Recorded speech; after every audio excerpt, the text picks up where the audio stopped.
Começando a terceira parte, né, da ação penal, paramos na absolvição sumária, que está lá prevista no artigo 396-A, Código de Processo Penal, e 397, Código de Processo Penal. Lembrando que o artigo 395 do Código de Processo Penal, eu pedi para vocês anotarem lá, colocar lá rejeição ou rejeitar liminarmente, né, que é o caso do magistrado, ele rejeita liminarmente.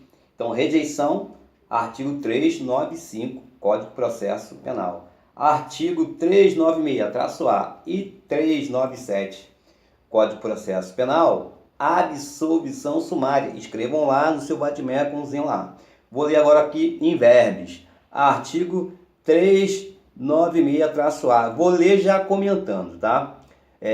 Na resposta à acusação, ou seja, a resposta do réu à acusação do Ministério Público, essa resposta do réu é a antiga defesa prévia, tá? O acusado, né, poderá arguir preliminarmente e alegar tudo que interesse à sua defesa, oferecer documentos e justificações, especificar as provas pretendidas e arrolar testemunhas, qualificando-as e requerendo sua intimação quando necessário. Parágrafo 1º. A exceção será processada em apartado, nos termos do artigo 95 a 112 do Código de Processo Penal. Parágrafo 2º. Não apresentada a resposta à acusação do Ministério Público pelo acusado, né, no prazo legal, prazo de 10 dias, ou se o acusado citado não constituir defensor, o juiz nomeará defensor dativo para oferecer, concedendo-lhe vista dos autos por 10 dias, tá? Foi aí que eu parei na segunda parte, ação pública. Vou ler agora o artigo 397, beleza? E com alguns apontamentos, né? Porque eu comento o artigo. Artigo 397, Código de Processo Penal. Após o cumprimento do disposto no artigo 396-A, que é a resposta à acusação, né, pelo acusado ao Ministério Público, o Ministério Público, na figura do promotor de justiça, é que faz a acusação, e parágrafos deste Código, artigo 397, caput, o juiz deverá absolver sumariamente o acusado quando verificar, inciso 1, a existência manifesta, ou seja, evidente, de causa excludente de ilícito do fato. Isso aqui que a gente está estudando é justamente aquela segunda tese, segunda corrente, que entende que a ação penal começa com o recebimento pelo juiz da peça inicial acusatória, peça inicial ou denúncia ou queixa-crime. Esse recebimento pelo juiz tem que passar pelo artigo 395, se é caso de rejeição, liminarmente, ou absolvição sumária, 396-A, ou 397 do Código do Processo Penal. O que acontece? Às vezes, né, na primeira aula que nós estudamos junto, nosso primeiro estudo junto, no segundo, mas é meio confuso. Não é confuso. É que é muita informação, muito detalhe, né, nesses artigos que você tem que condensar. Então, quer dizer, você tem que ouvir várias vezes, fazer sua anotação, ouvir, anotar alguma coisa, ou ouvir no carro, ouvir no trânsito, né? Ouvir no engarrafamento, ouvir na academia, ouvir correndo, para que você assimile, porque é muita informação. Então, como é muita informação, agrega muita coisa, mas é confuso. Não é confuso.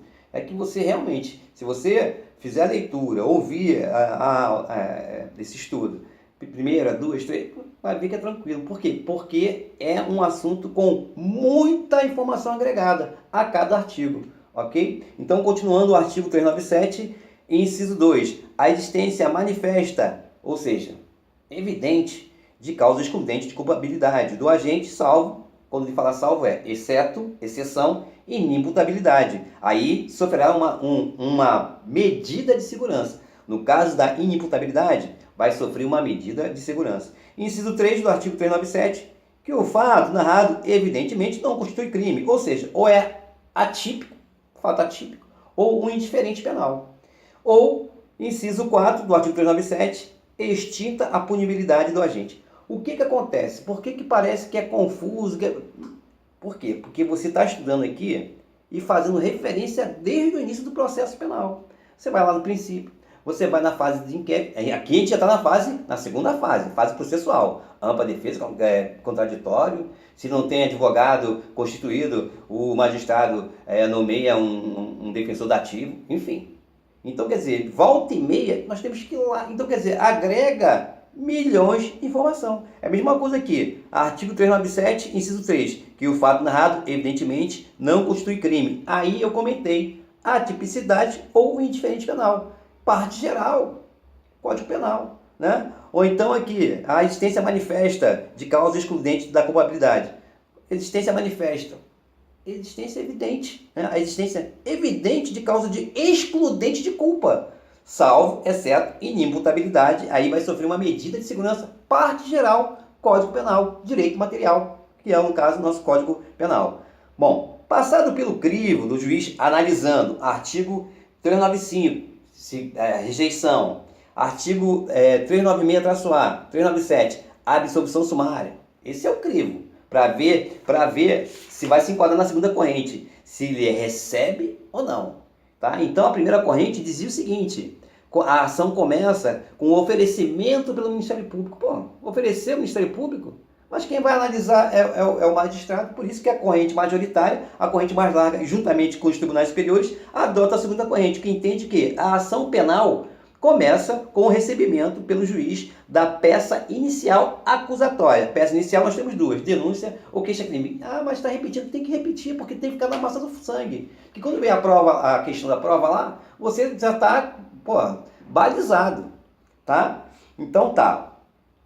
Passando pelo crivo do juiz em relação aos requisitos da denúncia ou da queixa-crime, artigo 395, 396-A, 397, estando a peça apta a dar início a uma ação penal, o juiz irá chamar agora o acusado, que ainda não se tornou réu.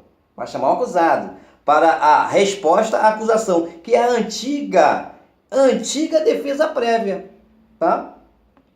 Vai chamar o acusado, que ainda não se tornou réu, para a resposta à acusação, que é a antiga defesa prévia. Porque o magistrado precisará ver se não existem provas de que o sujeito agiu manifestamente sobre alguma excludente de ilicitude ou de culpabilidade, que está lá no artigo 397, nos seus incisos, ok? A peça inicial está apta. Pô, beleza, passou pelo crivo, o magistrado, no caso, recebeu, tá? A peça inicial acusatória. A gente fala só peça inicial, mas é a peça inicial acusatória. Pode ser a denúncia ou a queixa-crime, tá? A peça inicial está apta, preenchendo todos os requisitos do artigo 395 do CPP, ou seja, passou pelo 395, não é motivo do magistrado rejeitar liminarmente. O juiz irá chamar o acusado para que o mesmo diga a sua versão. Resposta à acusação. A acusação feita pelo Ministério Público, na figura do promotor de justiça, que é o seu representante legal, o Ministério Público. Pois até o presente momento, o magistrado só tem a versão de quem? Do Ministério Público. Ou do querelante, ofendido ou seu representante legal. Né? Ofendido ou vítima é a mesma coisa, que ele faz a ação penal dele através de quê? Da queixa-crime. Ministério Público, denúncia. O juiz irá ouvir o réu, tá? Que ele ainda não é réu. Eu falo réu, mas ele não é réu, que é o costume. Ouvirá o acusado, vou até anotar aqui, senão vai dar acusado. Porque aqui, ainda não se tornou réu. Para a resposta à acusação, né, que é a antiga defesa prévia, ele não é réu, ele é o acusado. Né? O juiz ouvirá o acusado na resposta à acusação, que é a antiga defesa prévia, né, que o prazo é de 10 dias para essa resposta. Poderá rolar, no caso, o acusado poderá rolar testemunhas, podendo ser trazidos também documentos, provas, fotos, áudios, enfim, tudo que o acusado achar que deve para a sua defesa prévia, tá? E ainda que é defesa prévia, No antigamente a gente falava defesa prévia. Hoje a gente fala que é resposta à acusação, mas é questão de semântica, é a mesma coisa, tá? A sua defesa prévia, que na verdade é a atual resposta à acusação. Resposta ao que o Ministério Público falou. Por isso que é o contraditório. O acusado, que ainda não é réu, só vai passar réu quando tiver a ação, tiver toda certinha, aí sim. Bom, para a sua defesa prévia. E aí, neste momento, uma vez diante da denúncia feita pelo Ministério Público, com as provas que foram trazidas do inquérito e do outro lado com a resposta do acusado, né? Resposta à acusação do acusado respondendo o que o Ministério Público pontuou, o juiz irá analisar previamente. Logo, ele não vai deixar para fazer essa análise no final do processo. Ele tem que analisar antes, previamente. Antes de dar início ao processo, ele vai analisar os incisos do artigo 397 do CPP, a absolvição sumária. Inciso 1, a existência manifesta, ou seja, evidente, de causa excludente de licitude do fato. Inciso 2, a existência manifesta, ou seja, evidente, de causa excludente da culpabilidade do agente, salvo exceção e inimputabilidade, ou seja, sofrerá uma medida de segurança. Inciso 3, que o fato narrado, evidentemente, não constitui crime, ou, inciso 4, extinta a punibilidade do agente. As causas manifestas, né, de ilicitude, as causas, na verdade, manifestas, ou seja, as causas evidentes de ilicitude, ou seja, do fato, né, do fato típico, por exemplo, o processo nem começa e absolve o réu sumariamente, tá? Se não existir essas causas do artigo 397, né? O processo nem começa e absolve o réu sumariamente. Se ele se enquadrar aqui nesses incisos do artigo 397, tá? Se o juiz tiver prova da excludente de ilicitude em análise, sendo uma prova clara, forte, óbvia de excludente de ilicitude, por exemplo, o processo nem começa, o juiz absolve o acusado sumariamente. Com isso, não vai precisar daquela fase de oitiva das testemunhas, de se refazer as provas que foram colhidas durante o inquérito. Pulamos essa fase probatória de prova, sendo uma medida de economia processual. Inciso 1, a primeira coisa que o juiz irá analisar se tem manifesta excludente de ilicitude, estado de necessidade, estrito cumprimento do dever legal, por exemplo. Inciso 2, artigo 397.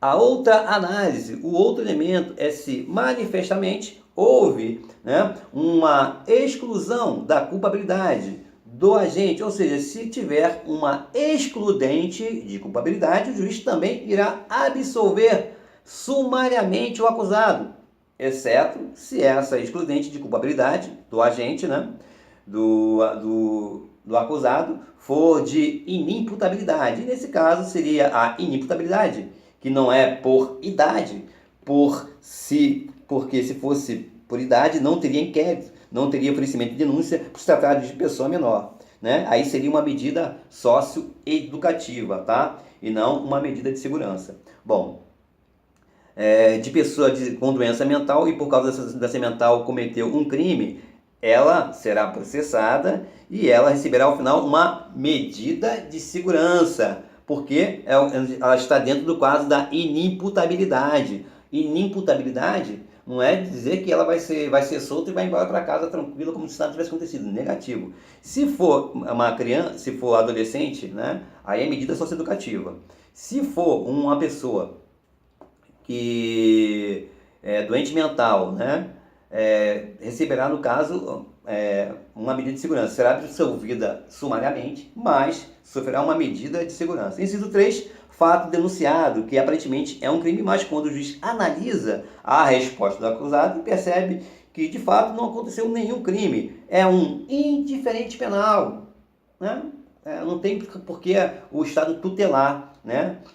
Ou o fato atípico, né? Fato atípico não é crime. Exemplo, pessoa vende uma garrafada com ervas medicinais e é denunciado por curandeirismo.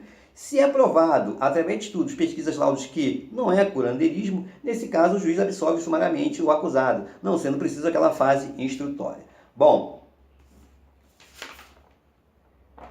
vou falar agora IPC, caveirinha, sigla IPC, exclamação, importante pra caramba. Não sendo caso de absolvição sumária, artigo 396, traço A, e 397 Código de Processo Penal, daríamos início à ação penal, né? Aí vamos naquela segunda corrente, onde entende que o recebimento pelo juiz da peça inicial acusatória. Pergunta: se uma denúncia, falou denúncia, já sabe logo que é Ministério Público. Se fosse queixa-crime, já sabe que é ofendido ou vítima. Bom, voltando aqui, se uma denúncia for considerada inepta, ou seja, o juiz rejeita liminarmente, não é considerada uma decisão porque possui algum vício, sendo rejeitada, ela pode ser oferecida novamente, ou seja, quando o juiz considera uma denúncia inepta, ele não está dando uma decisão, tá? Não é considerada uma decisão, porque ele não está nem julgando mérito. Aí está o detalhe, tá? Por quê? Porque possui algum vício, né? Se ele botou inepta, é porque tem algum vício. É o caso também do processo civil, tá? Sendo rejeitada, essa denúncia pode ser oferecida novamente? Bom, neste caso,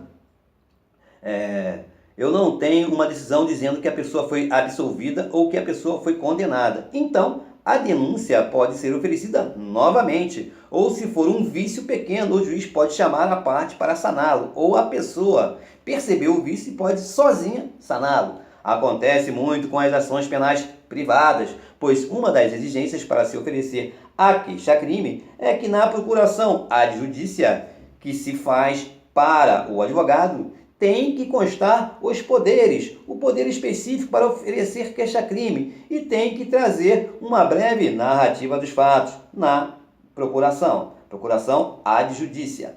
Bom, acontece que muitos advogados têm uma procuração padrão, com poderes genéricos, e aí a pessoa chega no escritório querendo processar uma outra pessoa e assina aquela procuração genérica, ou seja, uma procuração sem poderes específicos para o oferecimento daquela queixa-crime, faltando então uma das condições, ser específica e narrar os fatos, por exemplo, que teoricamente não preenche os requisitos especificados no artigo 395 do Código de Processo Penal. Ou seja, a pessoa preencheu a procuração genérica e o advogado ofereceu a queixa-crime, porém, o advogado percebe que foi a procuração genérica a preenchida e agora o próprio advogado terá que substituir essa procuração genérica. Alguns vícios podem ser sanados, vícios e nulidades em processo penal, outros não podem. No caso de uma denúncia inepta, por exemplo, o Ministério Público denunciou alguns autores, mas não especificou o que cada um fez, porque a gente sabe que tem que ter a individualização,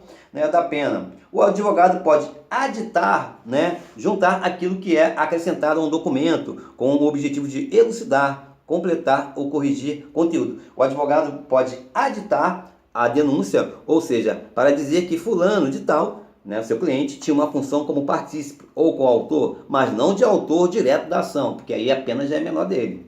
O seu quinhão de pena será menor, porque o mesmo ficou vigiando enquanto os outros praticavam a conduta delituosa na ação criminosa. Por exemplo, dizendo, enfim, o que o seu cliente realmente foi responsável naquela ação criminal. Por isso, cabe o aditamento. Vamos partir agora para o funcionamento para se conseguir uma ação penal, tá? Seria procedimento. Bom, primeiro, o oferecimento da denúncia ou da queixa-crime, tá? Nós já sabemos que nós temos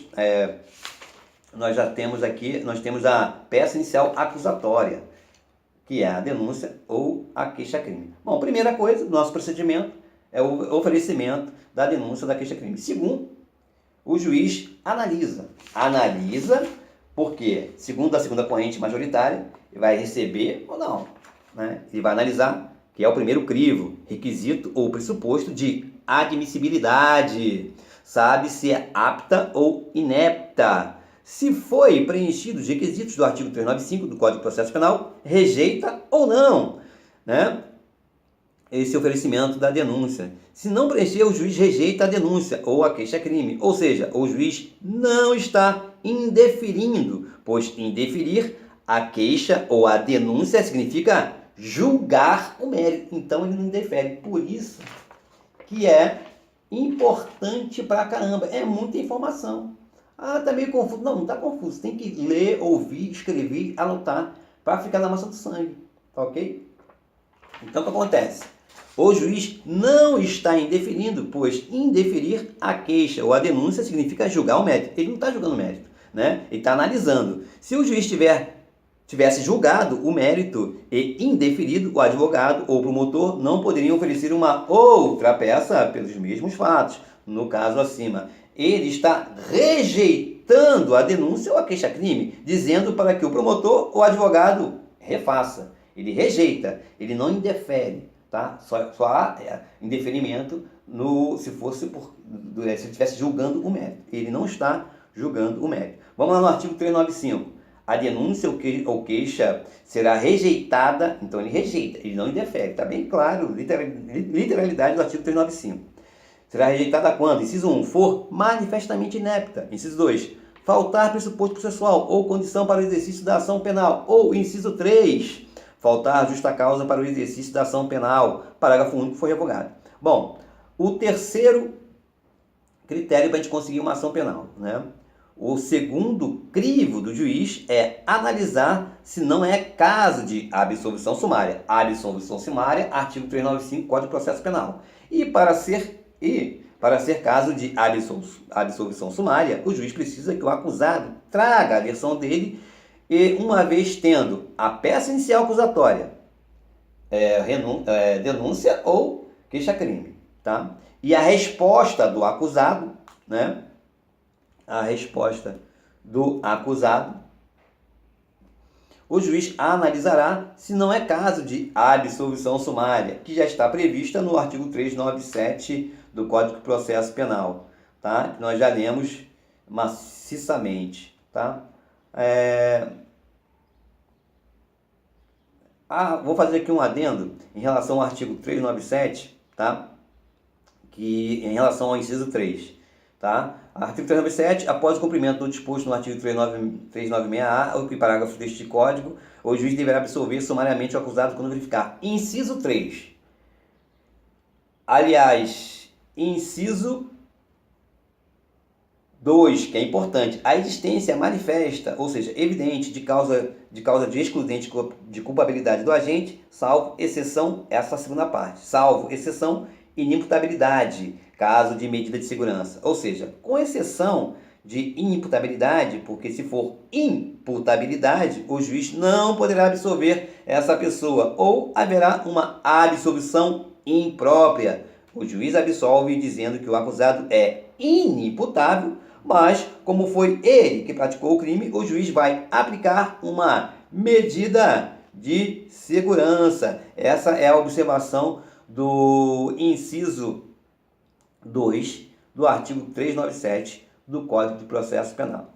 Com exceção de inimputabilidade, porque se for imputabilidade, o juiz não poderá absolver essa pessoa, ou haverá uma absolvição imprópria. O juiz absolve dizendo que o acusado é inimputável, mas como foi ele que praticou o crime por problema mental, né?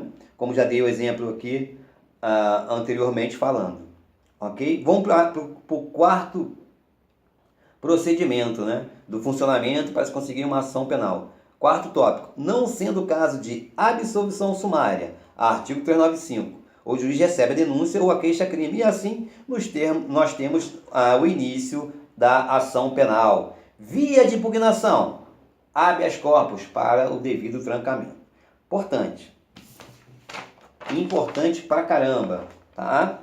Se o juiz entender errado e não for causa de ação penal, sendo evidente uma ilegitimidade da parte, ou se for evidente que o acusado agiu sob legítima defesa, ou se for evidente que o fato é atípico, que não existe justa causa para essa ação penal, mas o juiz não entender assim, nessa decisão, ou juízo preliminar, o que nós podemos fazer? O advogado entra com um remédio constitucional chamado habeas corpus, para trancar essa ação penal, dizendo que não tem justa causa para a decisão exarada emitida pelo juiz. No Tribunal de Justiça, o advogado impetra o habeas corpus para trancar, é esse mesmo termo, trancar essa ação penal. Logo, não tem juízo de retratação pelo magistrado. Por mais que aqui, como eu comecei aqui a minha fala, o acusado agiu sob legítima defesa, mas o magistrado errou, passou batido por ele,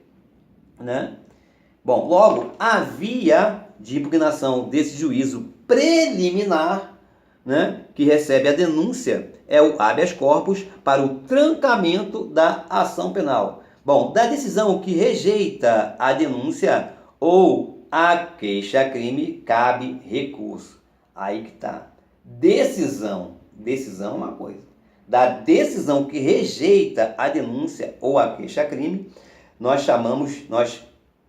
entramos com o recurso, com o Instituto do Recurso, tá? Vou falar agora, só para lembrar, ouve de novo a primeira aula, nosso primeiro estudo, o segundo estudo e esse terceiro aqui.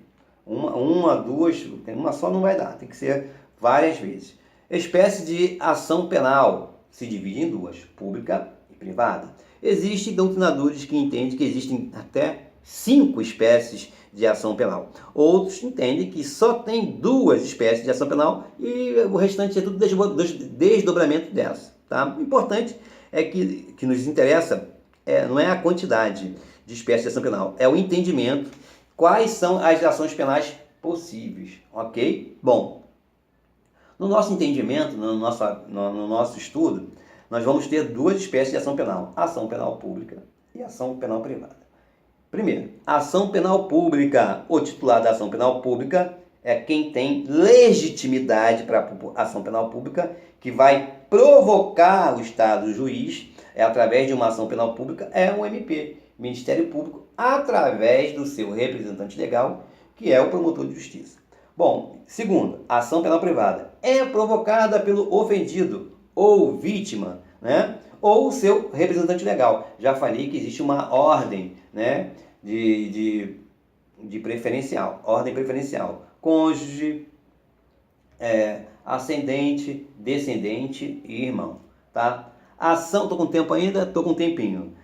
Ação penal pública, ela pode ser incondicionada ou condicionada. A ação penal pública incondicionada, artigo 24 e parágrafo 1º do Código de Processo Penal, não precisa preencher nenhum requisito para que o Ministério Público promova a ação penal pública incondicionada, ou seja, sem condições, incondicionada. Não tem nenhuma condição que ele tenha que satisfazer para promover essa ação penal.